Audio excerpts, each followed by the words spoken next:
Hello everyone, salut à tous. Nous chez vous, c'est vous et nous.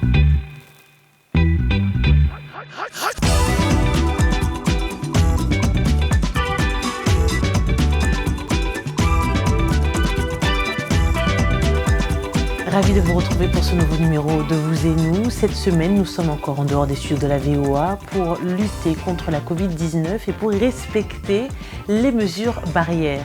Dans cette émission, cette semaine, nous ferons la rencontre du collectif Open Mic 225. On parlera des étudiants en France qui ont repris le chemin des universités cette semaine.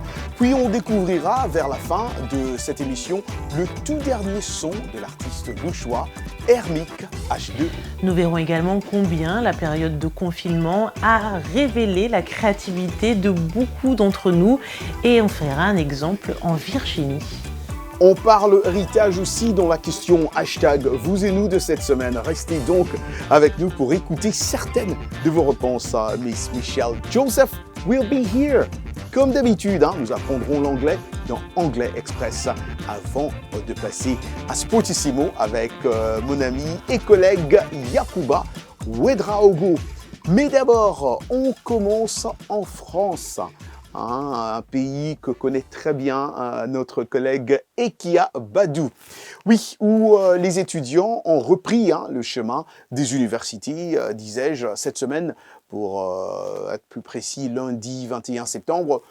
Depuis cette année, les étrangers extra-européens pourraient débourser jusqu'à 16 fois plus que leurs homologues européens pour suivre des cours dans les facultés françaises.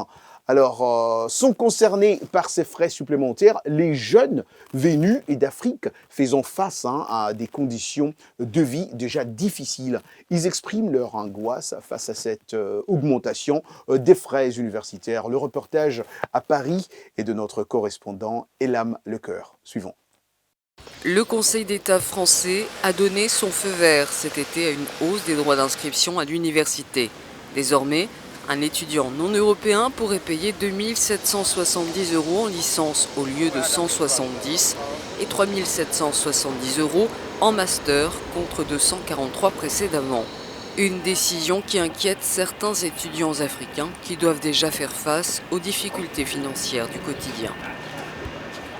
C'est pas du tout facile pour nous parce que là, on doit payer le logement, la nourriture et les titres de transport. Et après, il y a aussi les démarches administratives qui viennent suivre tout ça. Et on peut dire que c'est un peu l'enfer pour nous parce que là, on s'accroche toujours. Mais au fond de nous, la nuit, tu te couches, tu n'arrives pas à dormir. Tu penses tout le temps aux dépenses et tout, quoi. Et je pense qu'à mon avis, les 2 770 € qu'ils veulent nous appliquer, ça ne nous arrange pas, quoi. Ça ne joue pas en notre faveur. Le Conseil d'État français a donc décidé de rejeter le recours de plusieurs associations étudiantes, syndicats et personnalités politiques, une réforme voulue par le gouvernement qu'il juge discriminatoire. Finalement, ce système va favoriser les gens qui ont les moyens, des gens dont les parents sont riches et qui peuvent les payer des frais d'inscription à 10 000 €, à 20 000 €, à 25 000 €. Et donc ça contribue à installer un système élitiste. Ceux qui ont les moyens, ils vont avoir la possibilité et la chance d'accéder aux études supérieures, tandis que ceux qui n'ont pas les moyens, ils vont être mis de côté. Inconsciemment, il va y avoir même une inégalité dans la formation entre des gens, que ce soit du même pays, que ce soit des étudiants extra-communautaires et les étudiants nationaux.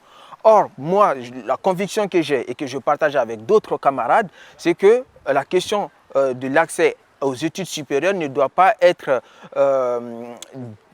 dépendre de notre moyen ou de notre ressource économique. Pour l'instant, seules quelques universités ont décidé de mettre en place cette hausse des droits d'inscription, mais les organisations étudiantes craignent une généralisation. Pour tenter de calmer la colère, le gouvernement d'Emmanuel Macron a annoncé des aides et des exonérations totales ou partielles pour les plus défavorisés. Cependant, elles ne bénéficieront qu'à 10% de l'effectif total des étudiants européens comme non européens. En France, près d'un étranger sur deux inscrit à l'université est originaire du continent africain. Elam Lecoeur pour VOA Afrique, Paris. Merci Elam Lecoeur pour ce reportage. Ce n'est pas un secret, je suis française et je peux vous témoigner qu'en France, lorsqu'on a des bons résultats scolaires, il est possible d'avoir des bourses, mais aussi lorsqu'on est issu d'une famille avec des revenus modestes. Auparavant, il était assez facile d'avoir ces bourses et aujourd'hui, la donne n'est plus tout à fait la même. Donc si vous envisagez de faire des études en France ou de poursuivre votre vie professionnelle en France, renseignez-vous bien car ce n'est plus aussi simple que ça et il ne faudrait pas avoir de mauvaises surprises. On prend à présent une toute autre direction. Il s'agit d'un collectif ivoirien qui s'appelle Open Mic 225. Alors, comme son nom l'indique, beaucoup des membres sont originaires de la Côte d'Ivoire, mais pas que. Et le but est d'hisser le plus haut possible les couleurs, la musique ivoirienne, mais aussi de sensibiliser à la paix. Un titre, d'ailleurs, est sorti tout récemment, le 11 septembre dernier. Il s'agit de Ma patrie, mon cœur. J'ai rencontré quelques membres du collectif. Regardez. D'Abidjan à Paris, ils sont une quinzaine d'artistes mobilisés, déterminés à faire entendre leur voix à l'approche des élections présidentielles en Côte d'Ivoire, avec le titre « Ma patrie, mon cœur ». Ma patrie. On chante un peu en djoula, on chante un peu en bété, on chante un peu en guéré, on chante un peu dans toutes les langues, pour que les gens comprennent que nous voulons exhorter nos différents dirigeants ivoiriens à se donner la main et de vraiment aller dans le bon sens de la paix. Si les Ivoiriens ont compris l'importance de maintenir la paix en Côte d'Ivoire, pour le collectif, il faut également que les professionnels du métier, tout comme le public, prennent au sérieux l'art ivoirien. C'est l'une des batailles du collectif Open Mic 225. Déjà, il y avait une conception en nous qui disait quoi? La France n'est pas le cimetière des artistes. Et ça nous a tellement rongé au fond de nous, de tout un chacun ici. On va dire, en gros, c'est la source même, c'est la motivation même de notre truc. Il y a plein d'artistes talentueux dans la diaspora qui ont eu des carrières, qui sont connus. Et on a essayé de faire ce collectif-là, surtout pour créer un programme pour nous entraider. Pour que les artistes commencent à avoir eux-mêmes leurs différents spectacles, leurs différents shows, mais à travers un message de paix et d'amour.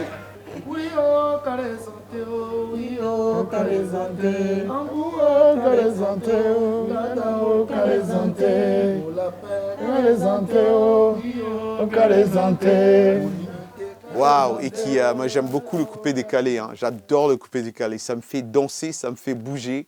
Et donc, ma patrie, j'adore déjà. J'adore ma patrie. Bravo aux artistes, bravo. Et voilà, on parlait héritage en titre, au sommaire de cette émission. Au Nigeria, la Cour suprême a confirmé à la fin du mois d'août le droit des filles d'hériter des biens de leur père. Cette décision vient ébranler une tradition bien ancrée dans plusieurs groupes ethniques, selon laquelle l'héritage est réservé aux hommes. Les militants de droits humains saluent une avancée pour l'égalité entre les sexes, mais d'autres estiment que la Cour suprême sape les traditions et les coutumes. D'Abuja, le reportage de Timothy Obiezou, le récit est de Michel Joseph. Nkeruka Ani est issue d'une famille polygame du sud-est du Nigeria. Sa mère est la deuxième de 3 épouses et son seul frère, et héritier des biens familiaux, est décédé au début de cette année.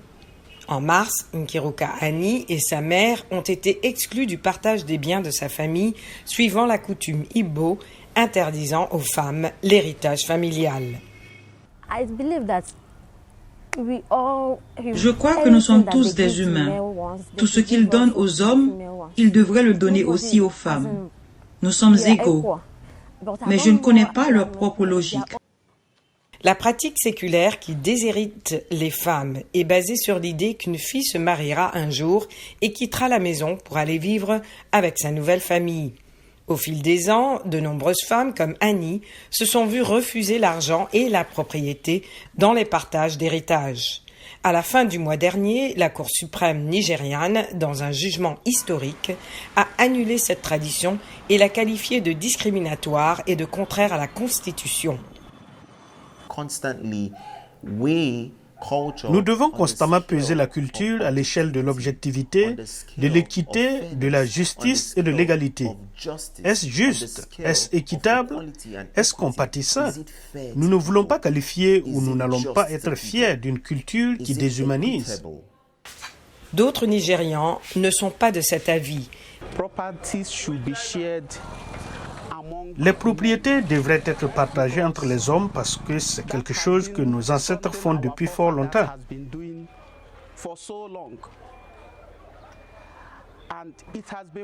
Et cela marche comme ça. Et je ne pense pas que nos femmes se plaignent. Toujours à Abuja, le président du Conseil des dirigeants traditionnels se plie à la décision de la Cour suprême. La Cour suprême a pris la parole. Il est normal que vous et moi suivions les lois du pays et je me demande pourquoi c'est juste les Igbo, ce qui pourrait signifier que le Nord, le Sud ne pratiquent pas la même chose que nous. Alors que certains prédisent une mise en œuvre difficile de la décision du tribunal, les militants pour l'égalité des sexes espèrent voir des progrès. On reste dans ce sujet avec la rubrique hashtag vous et nous et on vous a posé la question: comment se passe le partage de l'héritage dans votre pays? Est-ce que les femmes sont bien traitées par rapport à cet héritage? Roger, je te laisse commencer avec les nombreuses réponses de nos téléspectateurs. Dego Massia Chikapa nous dit « Le partage de l'héritage dans mon pays, la RDC, est équitable. La loi donne le pouvoir aux enfants, filles et garçons, de s'approprier des biens de leurs parents. L'article 755 du Code de la famille, la succession apparaît comme un fait consécutif au décès d'une personne à l'issue duquel la voie est ouverte aux héritiers et est légataire de prendre possession des biens laissés par les parents. » De mon côté, j'ai la réponse de Mafazin Fumba, qui est donc au Congo-Brazzaville. Le code de la famille congolais considère tous les enfants comme étant égaux et par conséquent, ils ont le même traitement en ce qui concerne la cession et la succession des biens. Justin Kadianga Biaï Kolwezi, RDC. Chez moi, au Kasaï, en République démocratique du Congo, nous suivons le système patriarcal. Les filles n'ont pas droit à l'héritage des parents car elles se marieront et elles dépendront de leur nouvelle famille. Les vrais héritiers sont donc les garçons. Merci d'avoir répondu aussi nombreux à cette question. N'hésitez pas à nous faire des suggestions si vous avez des désirs particuliers de thèmes à évoquer. En attendant, je vous demande une seule chose, de rester bien installés. On revient dans quelques instants. À tout de suite.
Vous et nous, part 2. Comme d'habitude, vous avez très bien compris, il est temps d'apprendre l'anglais et c'est avec notre English teacher, Michelle Joseph. Super. Bienvenue à l'Anglais Express. Comment reconnaît-on les pronoms réfléchis en anglais? C'est-à-dire quand le sujet, la personne et l'objet dans une phrase est la même personne. Au singulier, le pronom réfléchi se termine par self, S-E-L-F, et au pluriel par selves, S-E-L-V-E-S. Donc self au singulier, selves au pluriel. Allons-y avec les détails. Pronom réfléchi au singulier, myself, moi-même. Yourself, toi-même. Herself, elle-même ou lui-même. Himself, herself, elle-même. Himself, lui-même. Itself, lui-même. Ourselves, nous-mêmes. Yourselves, vous-même. Themselves, eux-mêmes ou elles-mêmes. Et dans une phrase, vous entendrez le plus souvent me, te, ce, nous et vous en lieu et place de moi-même, toi-même. Par exemple, I make myself coffee. Je me prépare du café. Sous-entendu pour moi-même. Did you wash yourself this morning? Sous-entendu toi-même. T'es-tu lavé ce matin toi-même? He gave himself a bonus. Il s'est donné une prime. Sous-entendu à lui-même. She put a coat on herself. Elle s'est revêtue d'un manteau. This TV set can turn itself on. Ce téléviseur peut s'allumer tout seul. Et maintenant des exemples au pluriel avec la terminaison selves. We carried ourselves with dignity. Nous nous sommes comportés avec dignité. You controlled yourselves. Vous vous êtes contrôlés. They congratulated themselves. Ils se félicitèrent, entre guillemets, eux-mêmes. Et voilà pour l'Anglais Express. Merci Michel. Je sais que vous le savez déjà et si vous ne le savez pas, c'est le moment d'être à la page. Pour avoir toutes les leçons, allez sur le site www.voafrique, rubrique Vous et nous. Place à présent notre rubrique Actualité. C'est un fait divers qui aurait pu rester dans l'ombre, mais ce n'est pas le cas. Il enflamme la toile. Il s'agit de la plainte contre l'artiste malien Sidiki Diabaté, une plainte qui a été faite par l'une de ses petites amies d'origine guinéenne. Il s'agit de Mamacita. Elle a porté plainte pour des coups et blessures, agressions. Le chanteur malien a été placé en garde à vue lundi 21 septembre. Rappelons que l'artiste est resté silencieux sur le sujet, sur ses réseaux sociaux, mais dans une émission télévisée malienne, il a affirmé que cela arrivait fréquemment dans les couples, que cela était normal de frapper sa copine. Alors bien évidemment, cela a agacé, voire révolté un bon nombre de personnes, notamment les associations de droits des femmes, mais aussi la prestigieuse institution, si on peut dire ça comme ça, de l'Afrima, dans lequel l'artiste malien était nominé dans 3 catégories, dans laquelle également il avait invité ses nombreux fans à voter pour lui. Il a tout simplement été disqualifié et retiré de ces 3 nominations.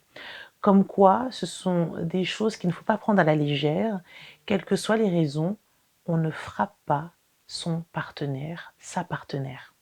Tout autre chose dans l'actu, l'audience de la cérémonie des Emmy Awards, équivalent des Oscars pour la télévision américaine, a atteint dimanche soir le niveau le plus bas de son histoire, malgré une soirée 100% virtuelle, sans accroc technique et généralement bien accueillie par la critique, selon les chiffres communiqués lundi par la chaîne ABC qui la transmettait en direct. La 72e édition des Emmy Awards a rassemblé seulement 6,1 millions de téléspectateurs aux États-Unis contre 6,9 millions l'an dernier et 10,2 millions en 2020. 18. Pour justifier ce mauvais score, ABC souligne que la cérémonie se trouvait en concurrence avec de nombreuses compétitions sportives comme le football américain, les playoffs des équipes de la NBA, la National Basketball Association.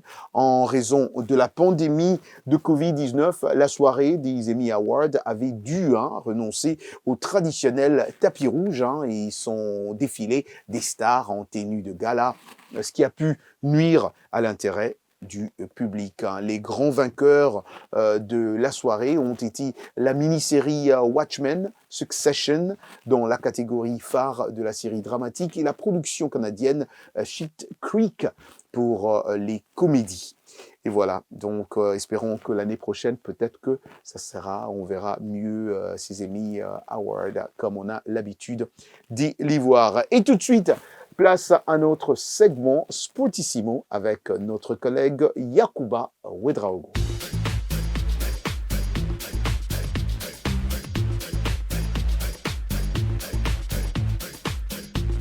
Nous parlons aujourd'hui de deux gagnants dans deux disciplines, basketball à travers la NBA et athlétisme.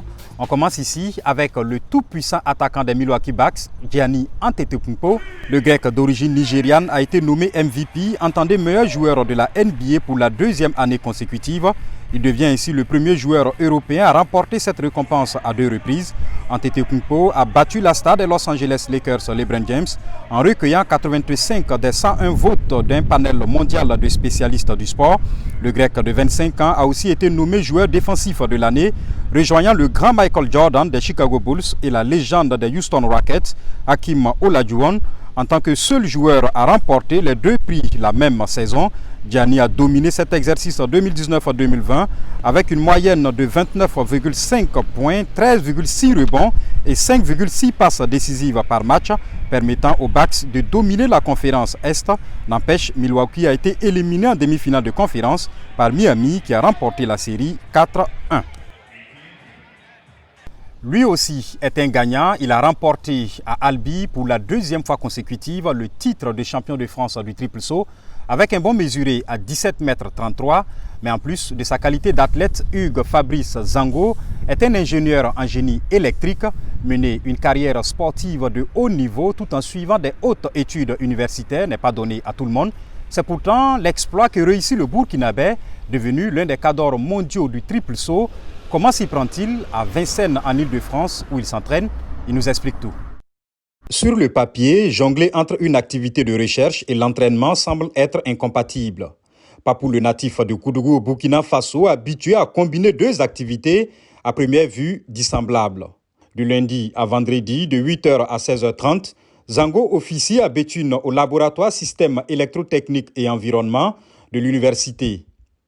À partir de 18h, il enfile sa casquette de triple sauteur pour des séances physiques.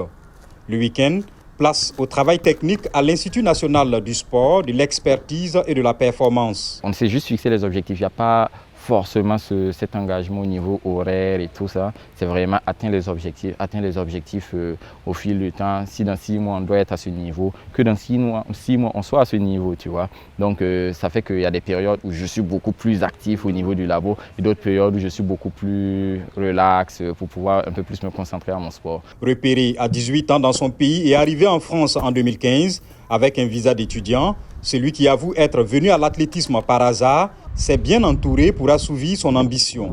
Il a intégré la structure de Teddy Tango en juillet 2018, l'Artois Athlétisme, et les résultats s'enchaînent depuis. 3e place aux mondiaux de Doha en 2019, 17,66 m, record d'Afrique en janvier dernier. Lors du meeting de Paris, 17,77 m, son coach n'a qu'une seule explication à cela. Excusez-moi du terme, mais plus la détermination.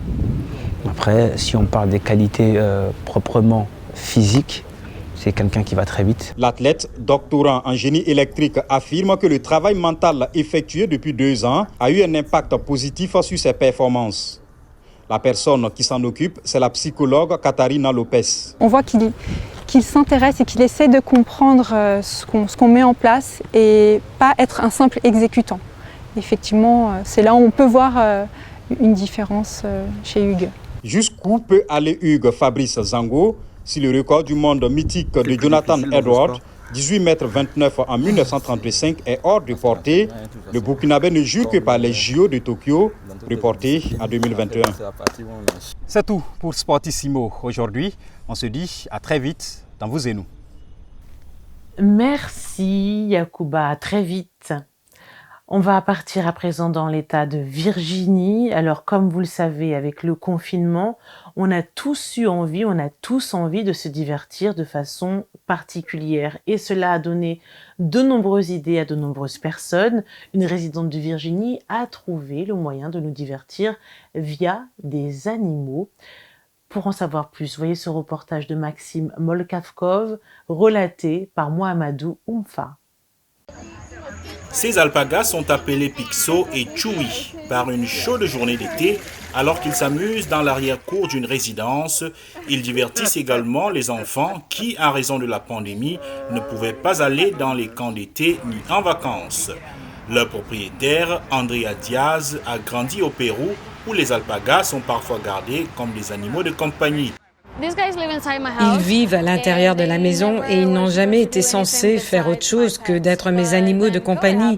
Mais quand le Covid est arrivé, les plans ont changé. Je voulais participer au défilé que les enseignants font pour les enfants, car ils sont confinés à la maison. Depuis la réussite de cet événement, Pixo et Chewy, eux-mêmes avides de socialisation, se rendent chez les gens pour se divertir et s'amuser. Mais tout a commencé un peu plus tôt. J'ai vu que leur logo était soit un lama, soit un alpaga. Et je parlais à Fito, le propriétaire. Ce ne serait pas cool si nous pouvions louer un lama ou un alpaga pour une occasion spéciale? Et elle hésitait en disant « Ouais, mais personne ne fait ça. » Et j'ai dit « Eh bien, je peux en avoir quelques-uns car j'ai de la place chez moi. » Les alpagas sont connus pour être extrêmement amicaux et sociables. Ils ne mordent pas et surtout, ils ne crachent pas. Les alpagas sont si mignons et doux. Les gens les adorent en général. Ce fut une excellente idée. Les enfants les adorent et cela leur donne aussi quelque chose à faire. Je n'en ai jamais rencontré ni vu un auparavant. Et ils sont si gentils. Les voir a rendu ma journée meilleure. Diaz dit que Pixo et Chewy sont très différents. Alors que Pixo est plus grincheux et plus curieux, Chewy est plus calme et plus timide. Je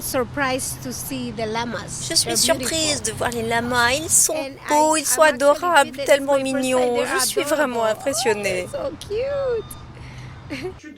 Les alpagas sont connus pour leur laine qui est considérée comme la plus chaude et permet aux animaux de se sentir à l'aise dans le climat froid des Andes. Et Diaz ajoute qu'il est assez difficile de les garder à la maison, bien qu'ils soient assez chers et coûtent entre 1 000 et 3 000 $. Si vous n'avez pas les connaissances nécessaires pour les raser, faire leurs ongles, leur donner des injections, cela peut coûter un peu cher, comme le ferait un vétérinaire pour un chien. Dans mon cas, je fais à peu près tout par moi-même. En Virginie où vit Diaz, les alpagas sont considérés comme des animaux de compagnie dont aucune licence n'est nécessaire pour les garder à la maison. Et voilà, chers téléspectateurs, on va finir en musique, comme on adore la musique ici. Bien sûr, on finit avec l'artiste, le nouveau son de l'artiste Hermic H2O, Mwanamabe, le roi des Nyama, de son vrai nom Patrick Chizanga, cet artiste rappeur qui est né à Titoué en Zambie et déménage avec ses parents à Lubumbashi en RDC alors qu'il n'a que 3 ans. Il débute sa carrière professionnellement parlant en 2011 à côté de l'artiste musicien Oxygène Beldusa qui fait de la bonne musique aussi, une légende dans le milieu musical louchois. Il nous présente Ubambila. Suivons.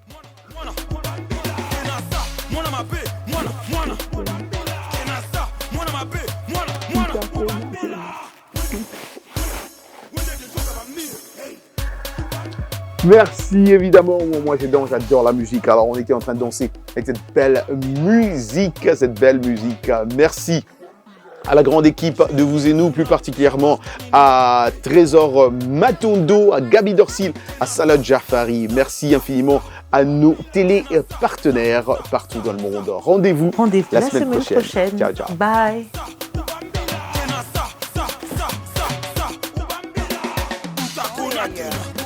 Chaque semaine, je vous donne rendez-vous pour une consultation avec nos experts. Carnet de santé vous donne la parole pour leur poser vos questions et recueillir leurs conseils. De Washington, Linor Moudou vous propose Carnet de santé, votre nouvelle émission de santé de la Voix de l'Amérique.